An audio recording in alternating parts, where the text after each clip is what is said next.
Bulldozer बाबा का आया बहुत बड़ा फरमान, अब आएगा असली तूफान। योगी के दुश्मन जाएंगे जेल, हो गया यूपी में असली खेल। योगी को आया गुस्सा, अब फिर दोहराएगा 24 साल पुराना किस्सा। एक और मंदिर बनाने की करो तैयारी, फिर आ रहे हैं भगवाधारी। इस बार योगी ने ऐसा फैसला ले लिया जिसे सुनने के बाद प्रधानमंत्री मोदी के भी होश उड़ गए। एक पल को तो मोदी को भी समझ में नहीं आया कि आखिर चल क्या रहा है, लेकिन जब बुलडोजर बाबा ने उन्हें सारी बात बताई तब जाकर कहीं मोदी ने राहत की सांस ली। असल में इस बार योगी आदित्यनाथ ने ऐसा कड़ा कदम उठाया जिसकी वजह से योगी सरकार की बहुत बड़ी बदनामी भी हो सकती है। लेकिन अगर प्लान हिट हो गया तो 2050 तक बीजेपी पूरे देश में फिट हो जाएगी। प्रधानमंत्री मोदी इस तरह का रिस्क नहीं लेना चाहते थे, लेकिन योगी ने मन बना लिया था तो मोदी ने भी ओके कर दिया।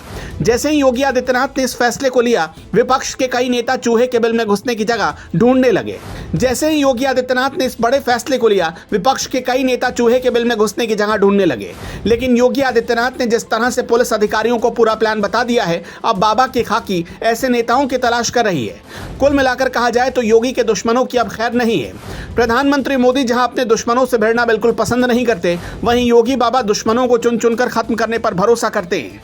असल में प्रधानमंत्री मोदी का स्वभाव है कि वो ज्यादा ना तो गुस्सा होते हैं और ना ही ज्यादा खुश होते हैं, लेकिन योगी इसके ठीक उलट हैं। योगी बहुत जल्द खुश भी हो जाते हैं, जबकि गुस्सा भी बाबा की नाक पर ही रहता है। कई मौके पर आपने देखा होगा कि बुलडोजर बाबा ने अधिकारियों की ऐसी क्लास लगाई है कि वो थर-थर कांपने लगते हैं। लेकिन इसके अलावा बुलडोजर बाबा अपनी पार्टी के विधायक और सांसदों पर भी थोड़ी भी रहम नहीं करते हैं। यही वजह है कि वो खुले तौर पर ये कहते रहे हैं कि कोई नेता हो या फिर मंत्री हो, जो भी भ्रष्टाचार करेगा उसके साम्राज्य को बुलडोजर से ध्वस्त कर दिया जाएगा। बुलडोजर वाली कार्रवाई इस समय यूपी में सबसे ज्यादा हिट हो रही है और यही वजह है कि विपक्ष अब काली कमाई करने के बारे में सपने में भी नहीं सोच रहा। लेकिन जैसे ही इधर योगी आदित्यनाथ ने विपक्ष को चित करने के लिए बहुत बड़ा फैसला लिया, विपक्ष के पैरों तले जमीन खिसक गई। असल में 2024 का चुनाव नजदीक आ रहा है। गुजरात में तो बीजेपी ने बड़ी जीत दर्ज कर ही ली है, लेकिन उत्तर प्रदेश में हुए उपचुनाव में हार का सामना करना पड़ा।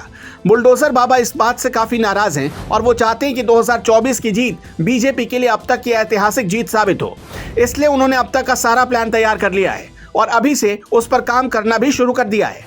असल में बीजेपी इस बार 2024 के चुनाव में जीत के लिए उन सीटों पर सबसे ज्यादा मेहनत कर रही है जिन सीटों पर उसे कम वोटों से हार का सामना करना पड़ा।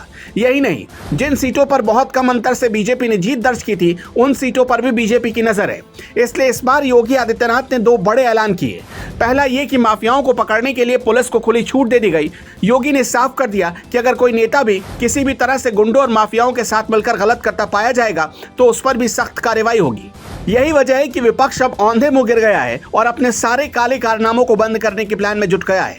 2024 में मोदी को बड़ी जीत दिलाने के लिए योगी ने जो दूसरा फॉर्मूला तैयार किया है वो ये है कि मुस्लिम सीटों पर बीजेपी के कार्यकर्ता घर घर जाकर मुसलमानों की समस्या सुनेंगे और जल्द उनको सुलझाएंगे। असल में ऐसा इसलिए क्योंकि बीजेपी मुस्लिम वोटों में अब सिंधमारी करने के चक्कर में है। हालांकि ये देखने वाली बात होगी कि बीजेपी कितने हद तक इसमें कामयाब हो पाती है।